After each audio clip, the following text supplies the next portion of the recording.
reminded me how sometimes people get really attached to births. Like, I'm gonna get in a white gown. I'm gonna light some candles and put on some soft music. I will just say, as I push the baby out. The next thing you know, there's blood splattered on the wall. I was dead asleep. Not dead. That's the wrong choice. Hold on a second. We are talking a lot about death. Your drugs mean nothing to me. They mean nothing. They just made it weird. That's it. Welcome back to the Living Magic Podcast. Here we are. I'm your host, Catherine Middlebrooks, with your other host, Kyla Jenkinson. We are on take number 7 with this intro. It's going great. Take 7. Okay, so today we are going to talk a little bit. Today we're going to join a cheerleading squad. No, we're not. I'm going to read out of this little book called Everyday Offerings. Nope, it's just called Offerings. Okay. But there's one for every day. And today the offering is, it is by striving ceaselessly to change our emotions that we will succeed in changing our temperament. I don't know what that means, but Yeah.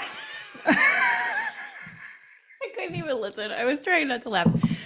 By striving to what? Okay. Really? Do I need to read it again? Okay. No, probably not. It is by striving ceaselessly to change our emotions that we will succeed in changing our temperament. So it's kind of like, if you're an asshole, stop being an asshole. Fuck you, and Offerings. people will like you better. I like my emotions just the way they are right now. Okay. Okay. So Catherine and I are in a little bit 2 different places today, which is, I think, why it is good to have friends who are experiencing different things at different times so that we can remind each other about living magic. Okay, right? Because you are in a place right now where you are ready to burn it down. Yes, right? I am. And I'm in a place where I'm like, this is why we don't burn it down. Yes. You know? Yes. Because I've had a different experience. You have had such a different experience. Yeah. And I think that is so true. And it is true. This is why we need friends. This is why we need friends. Okay, because we've got different perspectives and different things happening at different times. Sometimes those things align. Often it is good that they don't always align, even though that's frustrating. Like when you're having a really good time and I'm like, I cannot get on your level. Exactly. Right? You know, Yeah. when you're in the creme de la creme mood and I'm in your mood right now. I know. It's really hard to relate. I do think this is, though, why we need to go live in a tent for 6 months together so that our cycles can sync up, because then we would be a little closer to having creme de la creme at the same time. But when we hit the bottom of that tank, we would burn everything up. We would burn it down. So we can't. We can only sync up occasionally and enter the vortex. So let's start that. We can enter the vortex together. Catherine, which glasses do you choose? I'm going to choose ones that are totally going to annoy you today. This is not your mode, and these are the ones that I haven't even taken out of the package yet. Okay, I got them. All right, you ready? And go. What? I don't even have those. That's why it's going to annoy me. You do have these. I do not have those. Well, you need these. Where Are these probably the ones that I bought, like the 3-pack that didn't come for you? Yeah, they didn't have them anymore. You took the last one. These are the only hard glasses I'll ever need. I love them. They will not annoy me. They are okay. Spectacular. I love them too. I think it's because they kind of are abstract hearts. You know, they're not traditional hearty heart. Yeah, it's a large heart shape too. It's a large heart shape. Okay. Okay, so today we're going to talk about a heavy topic, which is death and the transition from this life to what comes next. And this is really relevant for you because you were just supporting your uncle as he passed, and you were helping your aunt do that. So it was you and your aunt doing this support for your uncle as he was in home hospice. Correct? That's right. Okay. So obviously that is and it's very recent. It just happened. Yes. So as it was happening, you were speaking about many things, including sort of the similarity between the death process and the birthing process. Um, you were really like seeing a lot of magic all around as the process happened. And you may not want to share that all, but maybe some of it you will want to share. Um, so where do you want to start? Do you want to start? Okay, well, I will start with bluebirds. Let's start with bluebirds. Okay. So when my uncle went into home hospice, my aunt called me and said he's going into hospice, which was a bit of a shock. It wasn't a shock, but I just think we all thought we had more time. She's like, I've got bad news. He's going into hospice. Can you come? And then once hospice was there, it was this idea of like, maybe we've got 2 weeks. And then it was more like, you've got like 3 days. So I went quick. It's like, found out, Yeah. packed a bag, left the next day. Yeah. So when I was there, the first thing I got a warning of, he's lost a lot of weight since you've seen him, and he's sitting out on the porch. What I realized in this process, it was ongoing. I think from the time I got there to the time he died was about 4 days. So he was out on the porch that evening when I got there, and that was the last time he was outside. So it went pretty quickly. I mean, as things go. But if you think of a birth, almost all of the births I've been at have been like 60-hour processes. Multiple day events. Oh. Multiple day events where you don't rest. Like clearly the person laboring and the person dying really aren't getting any rest either, unless they're drugged out, right? Their body is still working hard to die and working hard to bring life into the world. And that sounds so funny to say, but it is so true. It's so hard to die. When you're trying and you're ready to die, it is so hard to die. And it is almost like waves too. Like I always think of like the labor process as these waves where you're like pushing forward. And it does feel like that is the same with death too. It's like, okay, you've like crossed one threshold and now it's like a pause. And now, okay, now we're going to the next threshold, and everybody take a breather. Yeah. And I can say that it's similar because I've been at, well, my 2 births, and then I've been at 3 other births, and this is the second death. So I've been a birth doula and a death doula, not trained for either. But I understand why it is necessary to have somebody like that at these things, because my aunt could not have done that process on her own. And when they say home hospice, it just means like when you need a nurse, you can call them, and if it's urgent, they'll come. It's not like there's a nurse there with you the whole time. No. You are at home with your people, and your people are taking care of you. Yes. And it's not a one-person job. In fact, we probably could have used my sister. She was out of town. But you have to rotate because you're constantly checking on the person and getting them what they need. And if they can't make it to the bathroom by themselves, you are on either side of them, assisting with the bathroom or assisting them with walking, or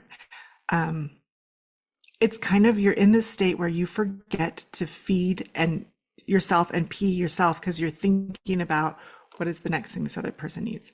And so you're taking breaks, but you're not, it's going on through the night. Like you're not sleeping through the night. Yeah. You're, anyway, for both of these processes, it's an event.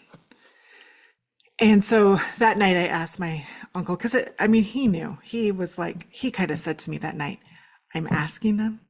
I said what I wanted, and they're not bringing me what I wanted. And I was like, are you talking about the drugs that bring you the death? Right. And he's like, that is what I'm talking about. I mean, it was essentially like, I'm using code for you because nobody wants to say what I want to have, but this is what I want to have.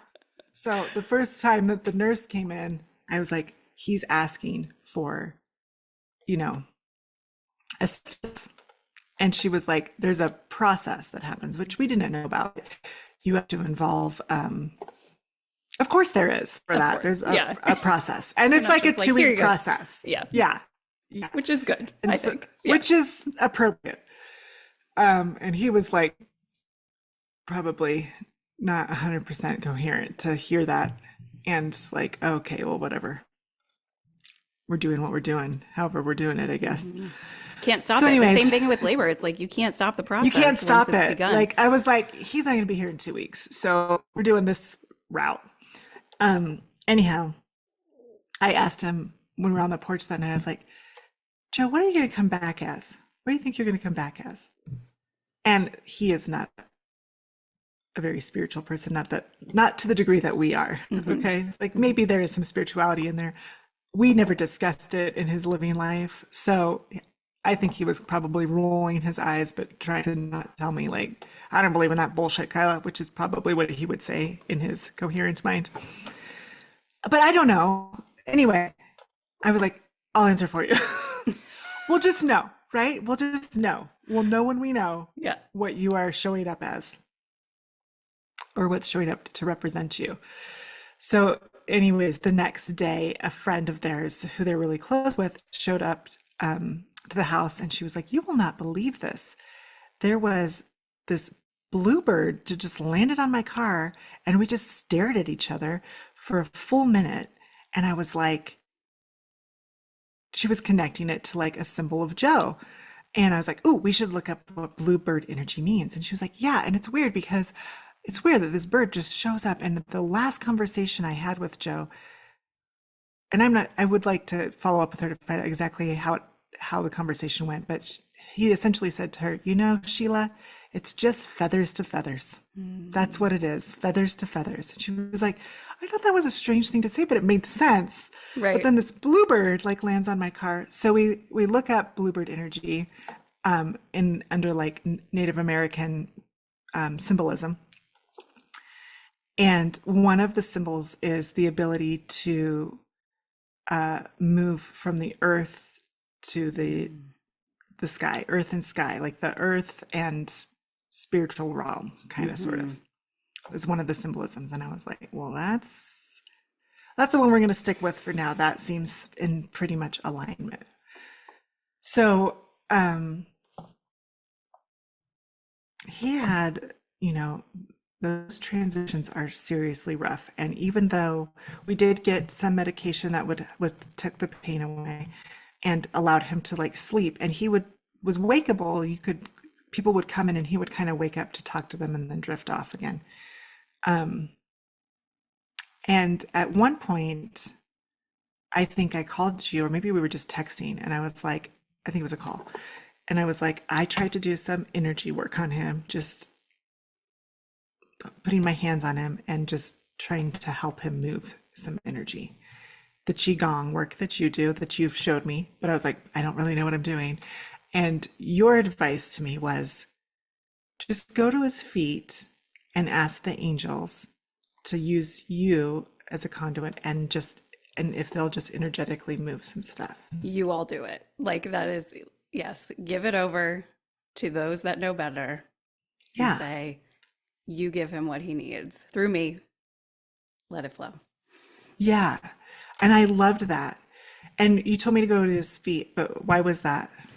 The feet, there is a point on the feet that is an opening that basically can flow up the entirety of the body, and it's a good entry point into the body. It's like the spot on our body where we're always drawing earth energy up into our meat suit, and so it's an easy place to send energy into a body. Okay. So that makes sense. And it's interesting how like these little magical moments were happening. So all of the home care nurses and the hospice nurses, amazing. Amazing. Those people are living angels. Every single one of them that came, extraordinary. One of the one that came was a Reiki healer, she told us. And I said, you know, can we hire you to come back and do some Reiki on him? And she's like, you know, I don't know if that would be a conflict of interest. She's like, I do just put my hands on them. And I think that just sometimes touching somebody helps them to move in. I was like, you already did your work. It's fine. Thank you. Thank you. She's like, I can't tell you what I did, but I did it because I do it, you know? But I'm like, I love that. So even if it's not like a full traditional session, I knew that what she meant. And one thing that she kind of left with us, in addition to that, was I always play my music. She has her phone in her pocket and she plays this like angelic spiritual music. And so I looked up like yoga music and it just came to this angel station. Hmm. So it was just instrumental music playing in the background. And it really did seem to calm him down. I was like, why didn't we think of that? Like, you're just so in the process of Right, right. get him something to sip on, get him, more comfortable, help him. Yeah. So, anyways, for the last 3 days, he had music, which was great. And after I talked to you, I did go to his feet. Now, I was doing like, because I know this feels good. And I remember doing this for my grandpa, just warming up a washcloth and just putting a warm washcloth on his face. And just, I was combing his hair, just things that like Yeah. feel good to have Just, done to you, yeah, you the know? like the care, the groom, like it's like monkeys, like grooming each other, that it like Yes. releases the chemicals in your body where you're like, oh, okay, I'm being cared for. I'm taken Yeah. care of. And doing, before I knew what to do, I was just having my hands on his head and just like resting my hand on his heart, just like, oh, if someone's here, that feels good to have. Like, um, but with the feet one, when I did it on my own before was, I was like, I'm just gonna do what you sort of showed me to do before, as much as I remember. The bottom half of him was completely empty of energy. It was like looking into an empty bucket. And I was like, okay. But there was still some, obviously, because he's still with us, energy up top. And I didn't, it was nothing like when I moved energy for you, which was Hmm. interesting. But like I could feel it. It's like it's on its way out. So that Hmm. makes sense. Yeah. But anyway, when I went to the bottom feet that second time, I just got to tell you about this visual because it was when I do that kind of work or I'm channeling for someone or reading energy of someone. And I'm not an expert at this. I've just taken enough courses to be dangerous. Maybe not dangerous, but to be Yes. like enlightened. Yeah. And so I just went to the bottom of his feet and held it there and asked what you told me to ask and just said, I'm please just like help him leave peacefully. Like help him find peace with this. Use me if you can and move it. And so the energy as he's laying there, I see these birds come in and they're white birds and they trail light and they just move around his body like slowly at first and then like a tornado fast and it just whirls and whirls and whirls and whirls and whirls, gets to the top of his head and goes up and out. And I was like, whew, okay. Ugh. So I did that whole thing that like really now, okay, that energy. Tell me why you do that. Actually, explain why after you've moved the energy, you hold your hands up and have the angels take what's left over. Mm. Well, that's typically when I'm clearing energy because if I'm pulling energy out of someone, it can be sticky sometimes. And so then it's like get the angels just to clear off any residue so you don't put it back into the body. If it's come Okay. out, it you want it to stay out because if you bring your hands back to it and you still got it, you could put it Well, back I in. remembered that part. And so I did that at the end. I was like, okay, is there anything left? And then I Yeah. also remember that you double checked. So I double checked, like put my hands back on his feet. Is there anything left? And I'd forgotten about our bluebird conversation. So this was not like in my consciousness. But here comes this bluebird. And it slowly makes these circles around, that follows the pattern of the other birds around his body. And slowly, slowly, and then it lands on his head. And I ask it, are you going to stay there till its head to me? And then it flies away. And I was like, okay, I think this is cleared up then. I think my work here is done. Not my Hmm. work, the angels' work, whatever. It just I felt better about like I could do something because you feel so helpless in these situations. You Yeah, feel so helpless. I know. It's like, I know. Because you can't, because it is like a incomprehensible transition for us. Like we don't recall it. We don't. And that's why the idea of opening it up to a greater knowledge and being like, what does he need? You give it to him. Just use me as the vehicle. It's like you're gonna send the perfect energy into him because you're not the one doing it. If you try to mm, do it, you're gonna think because I think also we can't help but feel empathy for someone who is in pain and uncomfortable. And so then we try and like fix those feelings. But if the angels are doing it, they probably know, like, well, maybe those uncomfortable feelings are a necessary part of the process. We're just going to give you exactly what's needed. Yeah. And I felt that, but it's you do go to this place, or I did in those situations. It's I want to resource everything I have to make you I want to take the pain away. It's like I don't want you to be in pain anymore, and it's not my process. So that's where like, I could relate it to birth again. It's like I want that baby out so that you're not in pain. I know. I also want to meet that baby, but I don't like seeing you suffer. But the suffering is part of the Serving a process. purpose. Yeah. It's serving a purpose in some way. Yeah. And I do remember, I'm exiting the vortex. Yeah. I do remember when my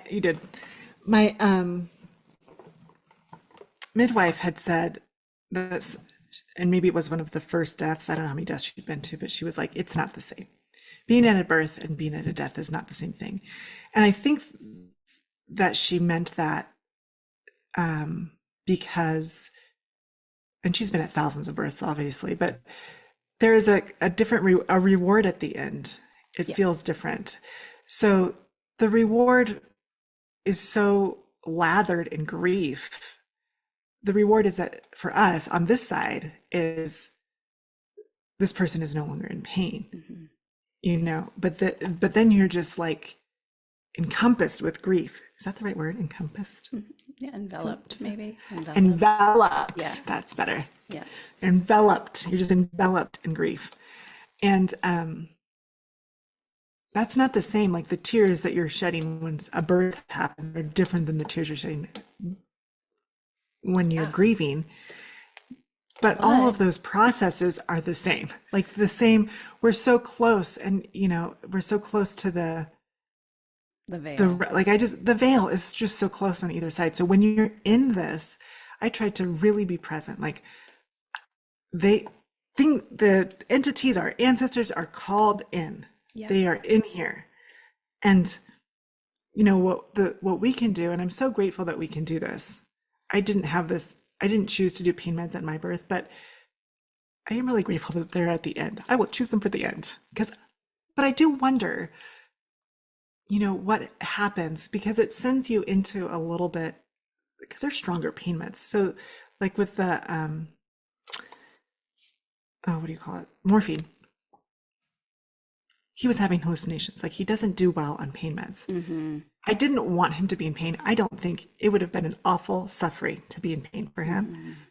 But I do wonder about dying without pain meds. Like how is that process? Is it slowed down with the pain Fully meds? present for that process. Yeah, I wonder. Yeah. I mean, I don't know that I would choose that or even could choose that. Like I could choose it with birth because I did not want the drugs transferred into my baby. So it was like, and I also wanted to be able to trust my body.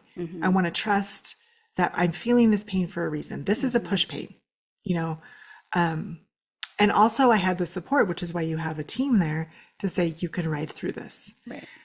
Which reminded me too with my uncle, the same thing when he was really, I would tell him like, just breathe. I think this is going to pass. Like you just breathe. And it was interesting because he was very apologetic. Like, I'm so sorry. Sucks for you guys to go through this. And I was like, you know what? This sucks for you to go through this. Also, you have earned the right to have this experience. You have earned the right to have a death. And what an honor to be with someone in that process. Like, yes, it's Oh my hard, gosh. but to be present and witness to someone leaving this earth is an honor beyond belief. 100%. And I was, my birthday happened during it, and people were sending me all these messages. I'm so sorry that you're doing it. I was like, I don't want to be anywhere else. No, There like is it's nowhere the else on this most- planet that I want to be. I want to be right here with him now. There's nothing more important at that moment. Yeah, I know. I just want to be here. I don't even want to like leave the room. And there was a little bit of, caring for two people, like making sure my aunt was okay and not getting too overwhelmed and making sure that he was okay. But it's like, I don't want to leave him alone in the room, even when he's sleeping. But so some other cool little moments. I have to say, it was the hardest thing to watch him suffer at the end. And they even say in the paperwork, it's going to sound worse for So you. bad. It It's sounds so bad. It it's really hard, right? does. Yes, because you that is when you are like he or she is suffering. That the like the can't I'm choking on fluids, that Yeah, sound is excruciating to listen to. it's excruciating because you know what's happening. Maybe that's I just like I relate to not. Oh, the idea of that is just horrible. And you're having to. There's just not much you can do about it on this side. You know, it's like again like part of the process. His lungs are filling up with fluid. You're basically drowning. This is what it sounds like. There's not much we can do. This is the dying process. It is excruciating to watch someone do that.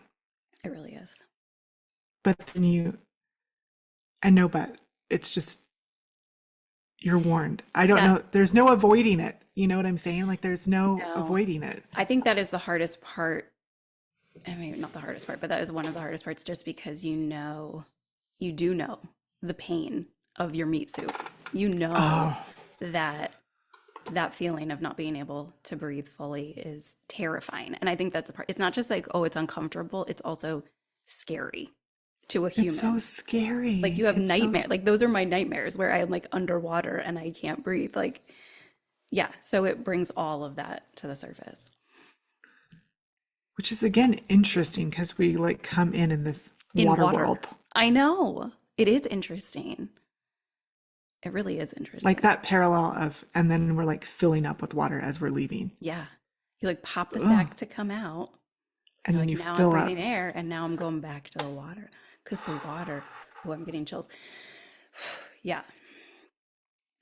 And that was really happening. And it wasn't long after that. I mean, the home health person came in and said, you know, he's close, right? I'm like, yeah, Yeah. I do know that we're close and that he's suffering. Yeah. And I would love to take that away, but, but we can't really. No. No, even the morphine doesn't help that part of it. It's just, yeah. Ugh. It's Ugh. hard. It's hard. But I have to tell you, oh, go ahead. What were you gonna say? No, go ahead. Um, I was getting his music right. I was also like cussing at the side of his bed. I am sorry. This fucking sucks so much for you. I like want to do more and I can't do more. And at that point, he would still like squeeze my hand. And I don't know if he was squeezing it. I want to say like he was squeezing it to say, I hear you. I don't know if he was saying like, I'm dying here, Give me which is what he more. would say, which is what he would say. He called my sister from, she was in Costa Rica. And they talked on the phone. And first, we didn't get connected with her. And the message he left is, what the hell are you doing in Costa Rica? I'm croaking over here. You're on vacation? And here I am. I'm over here croaking. It's totally his sense of humor, but it's just funny that it was still coming out even as he's literally dying. But anyway, I was changing his music up because I was like, oh, this isn't the right song. And I flipping, and I get to one that's titled, I Surrender to It All. And I was like, there we go. Put that song on and literally he died while that song was playing. Whole body chills. Both my aunt and I were both there with him as he was taking his last breaths. And after I checked his pulse and there was no pulse, rapid. When I checked his pulse, there was no pulse. And then it was 10:10 when I checked what time it was. I didn't know if I had to track the time of death. That's not what's written on the paper. They write down what the nurse says. But I But was you like, know, but it I was know 10:10. it was 10:10. Yeah. Magic. Magic. The angels were there. And And then the song that came on oh, and then afterwards. the song that came on afterwards, which was the instrumental version of Hey Jude by the Beatles. is the song that my aunt, is that the one you're talking about? Well, yeah, Oh, no, you want me to the tell over the the rainbow song? Okay, that's yes, that's at a different time. Okay, so the Hey Jude came on afterwards, which is also magic. Yeah, which continue. was also magic because my aunt associates that song with my mom, and I'm sure she was in that room somewhere. 100%. Yes. So we both got to be around him while we were right there, and we were both just, you just kind of lose it. Like now is the time when we were just crying, my aunt, and just, it was just, rough. But we'd look at each other, and eventually she's like, "You have so much snot coming out of your nose." So much. I was like, I know, but I don't want to let go of his hand. Like, I don't know what to do.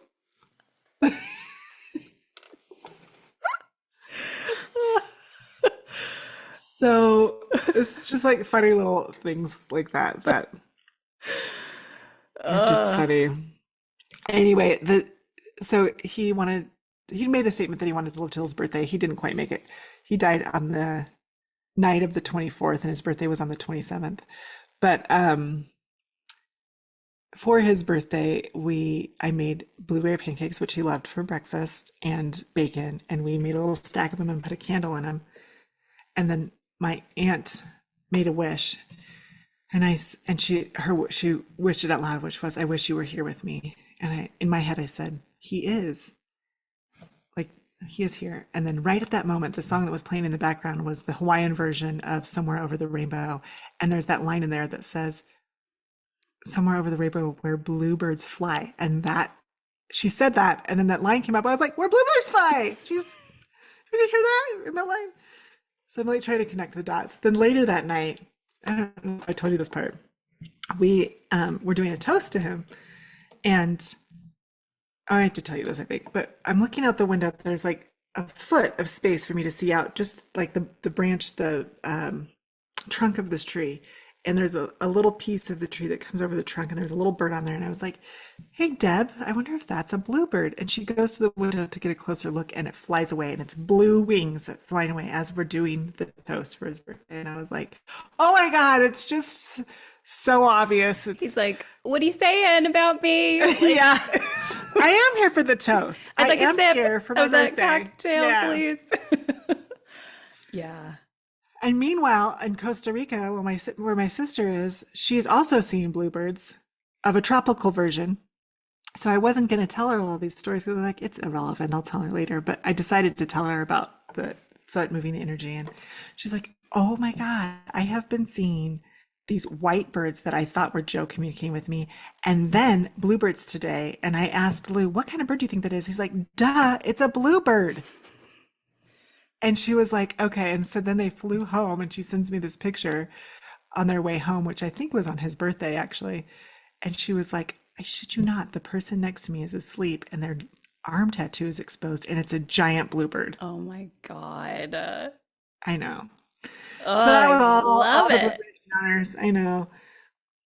I love it. So that's the magic. So much magic. Yeah. I think that that's just such a beautiful story, and you did such a good job supporting it all. It's so hard. But also, what else would you want to be doing in But that moment? also, what else What would you else? want to be doing? I'll tell a brief story because I was not a part of this death. I have been at other deaths. But my husband's grandfather died like 2 years ago now, and he was 99. He had lived a very long, very good life. And my husband went because we knew it was, he had been admitted into the hospital. I mean, he had lived independently until like 2 99. weeks before he died, Wow. where he had to go to the emergency room for something, and then he didn't come out of it, but he was on hospice. And my husband got there and was there, and he was saying, "I think it's coming soon." And I felt really far. Like I was like, I really do want to participate in this in some way. And so the kids and I set up a little ceremony at our house, and it was really simple. We just like lit a candle. We asked to connect to his soul, and then we talked about things that we loved about him and that we were thankful for, because He's a very special man and just one of the most generous, like loving men that I've ever met. Um, and then we did ask like what do we think he'll show up as, and it was cardinal. And then we like blew out the candle, which Nora was like, that feels a little sudden to blow that candle out. And I was like, well, this is also what is happening. The light is going to go out for a moment. But he used to, one of the things that I love the most about him was if you sat on the couch next to him and you were talking to him, he would over time, like this is him and this is me. Over time, he would be like leaning over in his seat until your like shoulders are touching and you're like face to face with him. Like he just wanted to talk closer to you. And I loved it so much. Like I always loved that. I would start sitting on like a separate cushion to him and then we would be like shoulder to shoulder, face to face. And that night the kids went to bed and I was sitting on my couch and I had the clearest sense of him leaning against me on the couch. And I was just like, there he is. There he is for one last lean in. Like, and it was like I could have a little conversation with him. And then he did pass that night. And then we did start seeing cardinals everywhere. And just recently I went with the kids on the trampoline and we were, which I don't often do. I'm sort of like, I'm done with the trampoline at this point, but I don't know. I wanted to go on it with them and we were having a really good time and we were laughing. And then a cardinal came into the trampoline and like sort of got stuck on the net, not really stuck, but it was like it landed inside on the net and it was like flapping around. And I was like, what is that silly cardinal doing? And my kids were like, it's Papa. He wanted to come and jump with us on the trampoline. And I was like, oh. I love having those little tokens that happen where you can really connect and I feel like they happen at really at times when you need to be affirmed of something. Yes. You know? Yeah. Like I'm struggling with a decision. Am I making the right decision? And then, oh, bluebird. Right, Or, exactly. oh, cardinal. You're on the right path. Yes. And that's why I love the double numbers because I always think of those as angel numbers. So I'm always like, if I see them and I'm driving, oh, I'm safe. Or if I'm seeing and I'm having a thought about something, oh, okay, that's the right thing to do. I just am like, affirmed, Yeah. affirmed. You know? Yeah, exactly. I've had a lot of those lately, angel numbers, when I'm like, life feels like it's on fire. And I'm like, okay, but it's 11:11. Okay, it's 10:10. Like, they're just like, you're fine. It's okay. We're here. We're here. We're here. And I'm like, okay. You're not alone. Thank you, I thank love you. that. You're not alone. But I do just want to mention too, because if you haven't supported somebody through death and you want to, you also have to know that sometimes people maybe don't want you. Like people, like my dad, when my dad died, he his liver failed. So he fell and hit his head and was bleeding. So he had a rough start to his death and then was in a coma basically for 3 days. By the time my brother and I got there, he had already been in the coma. So he did not wake up after that. And we were in that hospital room day in and day out. And then at the moment we finally were like, can we like go together and get a coffee, is the moment he chose to die. Like he did not want to do it with us there. And that makes so much sense with his personality.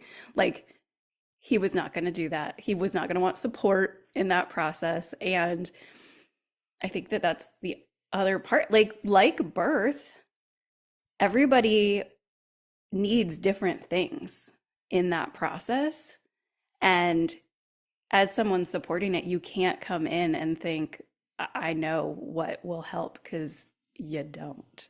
You don't always know. You have to really be in that moment and present with that person. Like he was holding on until we got the fuck out of the room.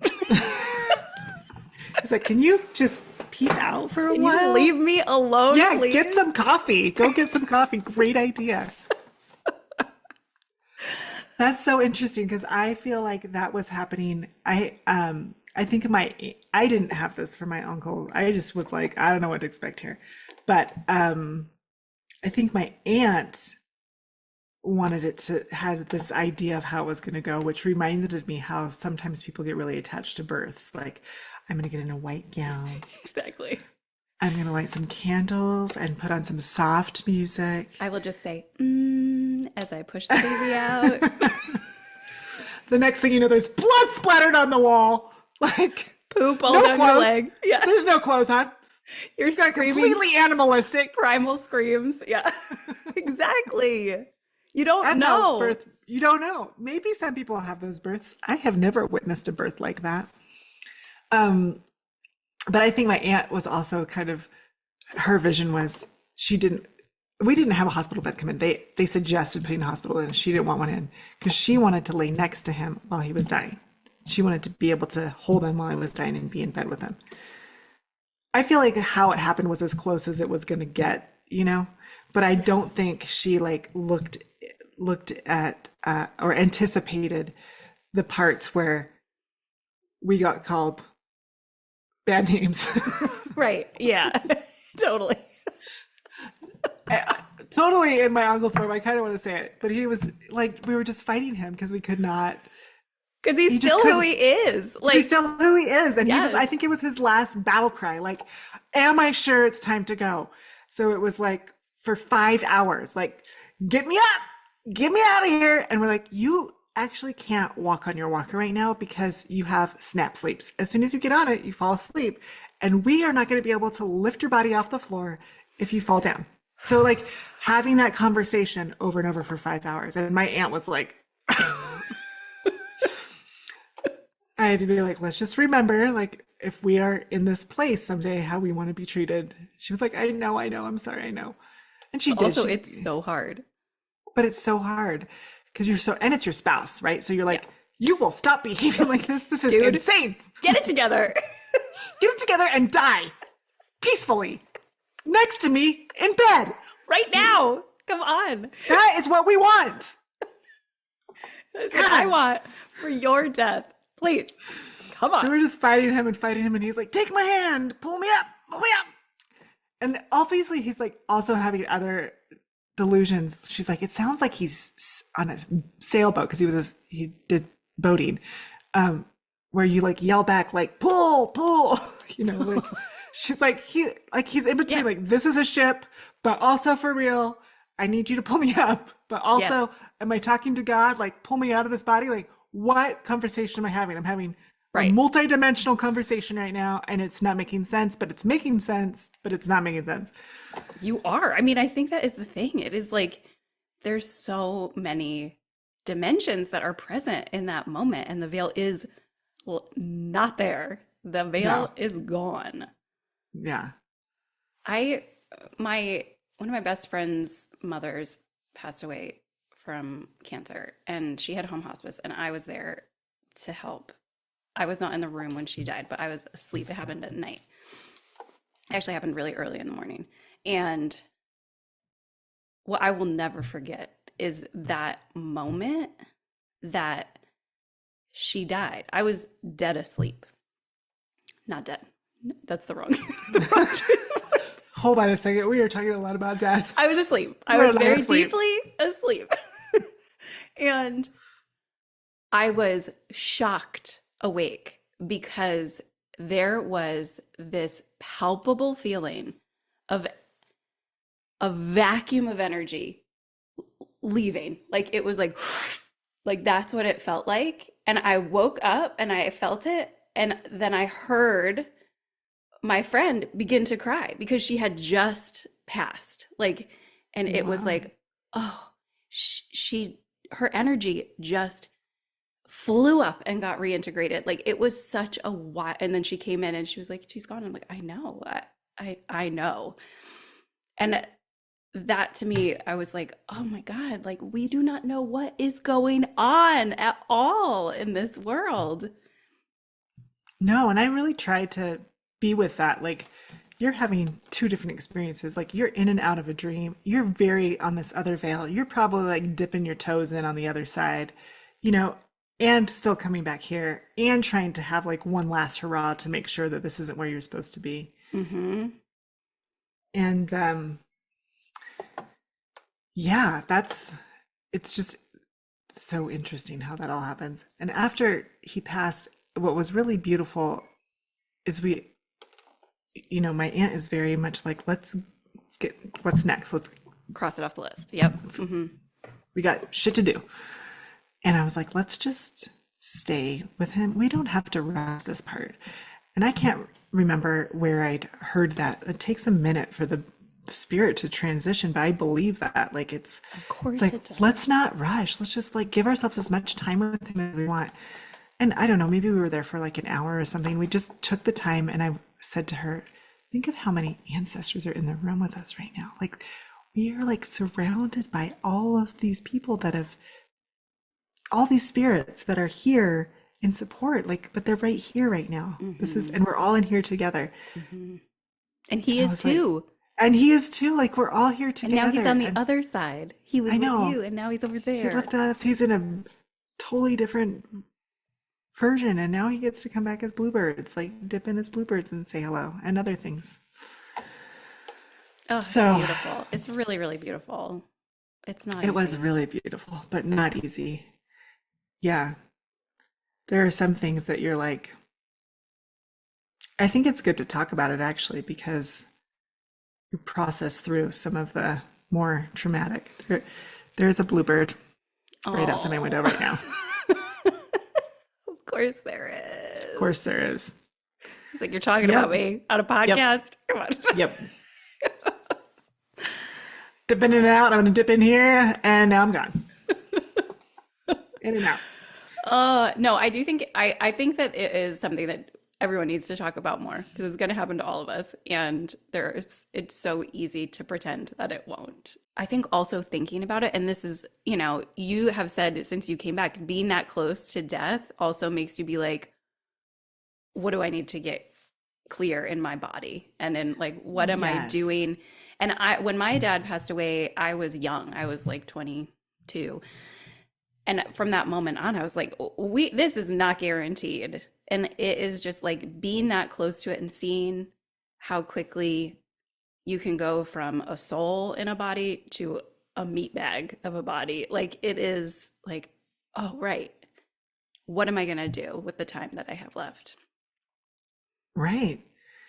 And I think, yeah, I feel like it's changed from, I think anytime you have an experience like that, it sort of changes it's just good reminders. It changes perspectives and like for me, it's like, I really want to nurture my relationship.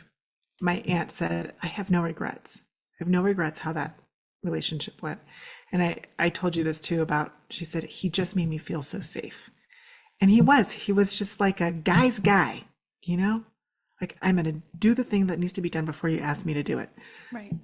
Um, he was brusque for sure with her. Like, just some of the comments, it was like, oh, okay. Okay. Not quite sure how to respond to that in this moment, but you just called that kettle black pretty directly or whatever it was. But it's always, his whole thing was, if it's worth doing, then it's worth doing right. Mm-hmm. And I love that. So then It's a good way to live. Yeah. yeah, it's a great way to live. It's like, don't even bother if you're not going to do it well. Yeah. Give it your best effort if you're going to do it. Yeah. So I do love that about him. And I definitely came back like with a greater appreciation of my relationship and kind of like, okay, this like the stuff that we do where we kind of pick each other apart, or not even that, just the frustrations that it's like, do we really need to be frustrated about that? Yeah. Or can we just let that shit go? Yeah, you do sort of just also recognize the priorities. Like at the end of the day, at the end of the life, does Yeah. that little thing matter? No. Probably not. The answer is no. There's very little that matters at that point, except the way that you loved each other and the world and your life. Yeah. And I'm sure the pendulum could swing another way. Like, I'm not wasting my time. Mm-hmm. Totally. Not Like I just think you have these experiences and they serve a purpose, and I didn't know that I was going to be my uncle's person. Like I didn't know if I was the one that Right. was supposed to be in the room.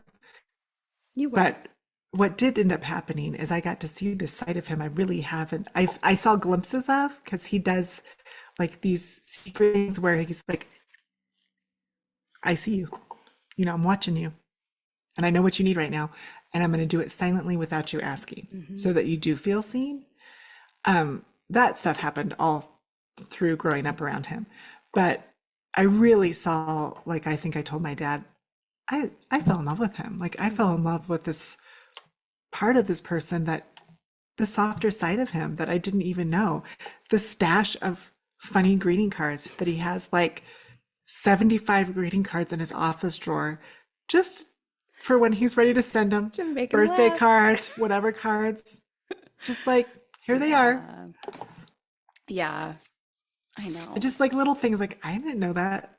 I didn't know that he had chocolate bars. He loved, I didn't know he loved chocolate, but he would also keep them in his desk drawer. So my aunt had a little moment when she opened the desk drawer and there's a partially eaten chocolate bar still in his desk drawer, just one square at a time. Little, you never know when you might need a little chocolate I square. resonate deeply with Just that.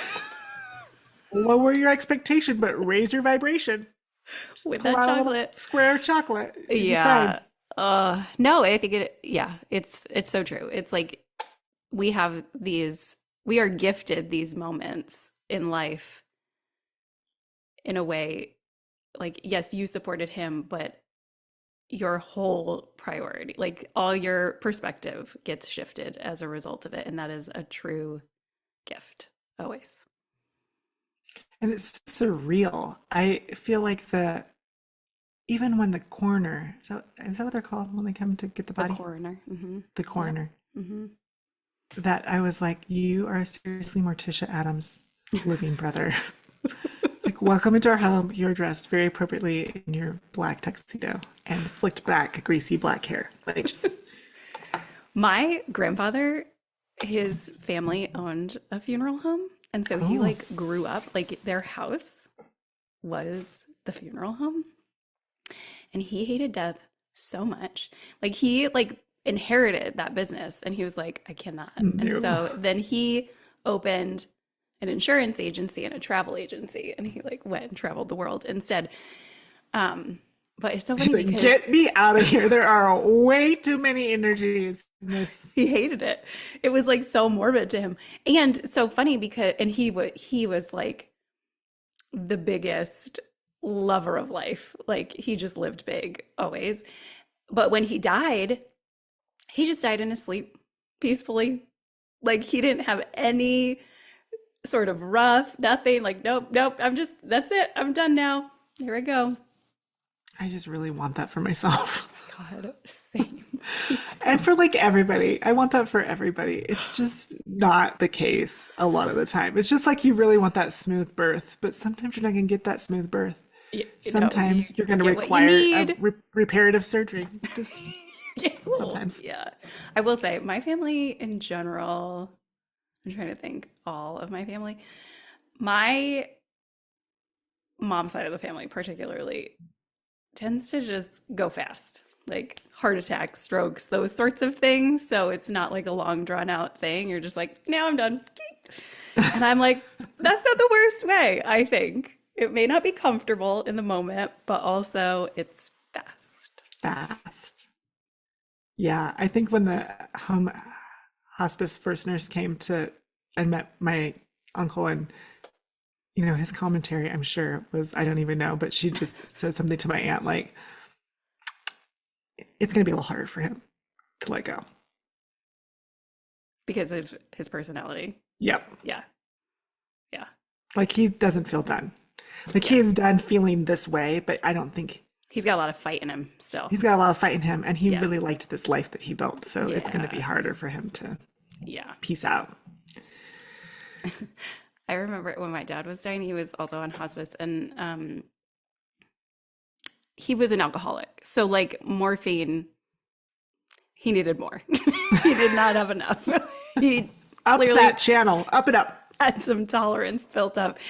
And he was like clearly still in pain. And the hospice, I was like a 22-year-old young girl and I was sad. It was my dad dying. And the hospice nurse was like, I can't ask for more. I can't ask them to give him more morphine, but you can. Go cry and ask for more morphine. And I did. And they gave him more. And I was like, thank you, hospice nurse. And then he was peaceful. This is how we do it. This is how we do it. We tag team. We tag team it. We use our skills. We use our skills. Our natural gifts. So they left us with the morphine and with oxy. And it was the oxy that kind of let him sleep but come back awake. But in that night when he was like awake for 5 hours, she's like, I just gave him oxy. And I was like, well, do you think we can get more oxy? I mean, does it make a difference at this point? But both of us are like, we better call someone. Let's call a friend. We need a grown up. Phone a friend. We need a nurse. I mean, yeah, because you don't want to give too much. No, we don't want to give too much. Even though you kind of also were like, even though you're like, fine. That's what he's asking for. But all of us are like, no, we have 90 pills here and we're only supposed to do one every 4 hours. So no. Then it's like the hospice nurse is like, you can give him like half of this vial of morphine with this pill and with this other pill for anti-anxiety or anti-hallucinations. I'm like, what are we doing to his brain? I know. Okay. All right. I'm just going to trust that you guys know more about this than I do because let's do it. So we did it. And then he was still like, no, I am fighting for my right to be here. Your drugs mean nothing to me. They mean nothing. They just made it weird. That's it. Yeah. Oh my God. But then like, it's even the morphine and we were like, okay. And then he says to us, and you're only giving him half a dose. So if you need to, you can give him the full dose, which is the other half of this syringe.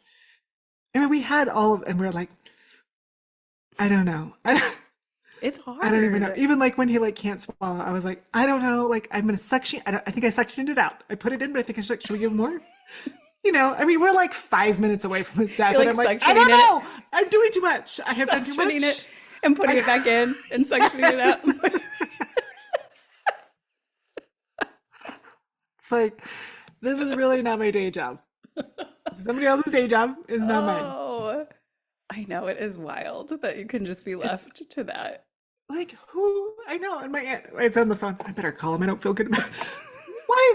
Like in my head, I'm like, I know that this is silly that we even have to call them to ask them to give him more medication. Like, I think. But you were like, where it doesn't matter. But I don't know. No, but you're not professionals. You don't know. But we're not professionals. Never done that before. Then Steve brought up, he's like, well, then what if they like test the body and they're like, they OD'd him. I was like, that did not even occur in my brain. That could be. I don't think they typically test hospice bodies though. They're like, I know. They're just like, okay, it's well, fine. I'm glad we didn't OD him. That's what I'm really happy about. You'd be in jail right now. I mean, I wanted to help, but I didn't know what to do with the 90 pills and morphine. And I will say this though, at the end game, I was like, oh, I appreciate that about this guy. He's like, I need all of your I need the drugs back. Yeah. And then he like put it in he emptied them out. He didn't take them with him. I was like, yeah, you make sure no one gets addicted to these narcotics. Oh, yeah. Empty them in that thing. They have to because, yeah, that's like so hard. I mean, hospice has to be like so watched because they're giving those things to people like you. She doesn't know what she's doing. I don't know. I'm following the one every 4 hours, and I think that's good. Oh, you did fabulous. You did such a good job. You did it the best you could do. Did the best I could do. Because you were present. I think that's the thing. Like, you were present, you were fully there, and you like were there for the process, which is all you can do.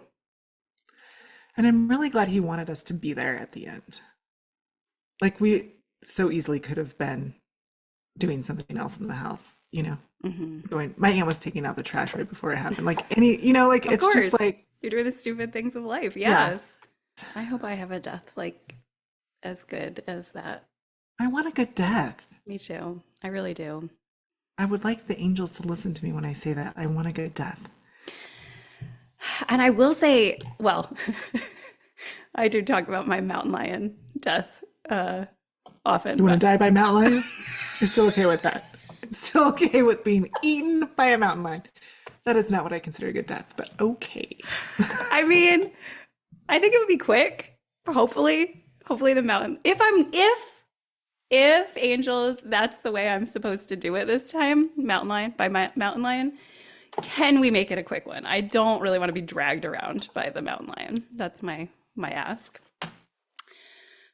I don't know. I just And then what do we have to live and learn? What do we need? What is the learning that's happening for our soul in our death process? This is a fabulous question because I don't know, because I have, in this lifetime, I feel like my physical body is so traumatized by past death experiences. Like whenever I do body work, craniosacral therapy, energy work, there are always deaths that are being purged and cleared and moved, and they're all awful. They're all awful. Like those are the only ones that I brought with me. I'm always like, where's the death where I'm surrounded by people I love and I just feel really loved and supported? I haven't seen one of those yet. So is it because you haven't had one, or because you just haven't had the trauma? I think they're not traumatic, is my guess. I would hope at some point along the way I had a good one. Oh I my would have gosh. to. So why I am always like, why am I carrying all of these? And sometimes people will say, there's some karma there that needs to be unwound. Also, it is sort of this like don't forget that a human meat suit is subject to serious injury.